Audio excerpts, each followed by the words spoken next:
ফিদা হয়ে যাবে এই লুকে। ফিদা বলতে অ্যাজ এ আর্টিস্ট বা অ্যাজ এ কি বলবো নায়ক হিসেবে একদম পারফেক্ট। ও যে নায়ক ওইটা প্রুভ করছে, দ্যাটস ইট।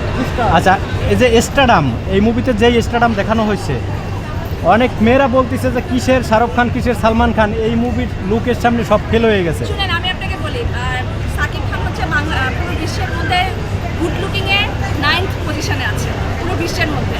সো আপনাদেরকে বুঝতে হবে, এবং ও যেটা ডিজার্ভ করে ওটা এই মুভি দিয়ে, এই মুভির লুক দিয়ে ওইটা প্রমাণ করছে, দ্যাটস ইট।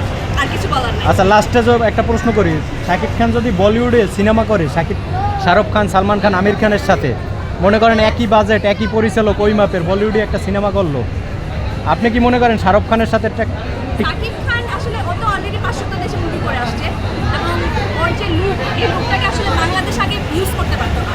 ওকে মানে গতানুগতিক নায়কদের মতো লুক, মানে লুক দেওয়া হইতো। সো যখন ও 500 দেশে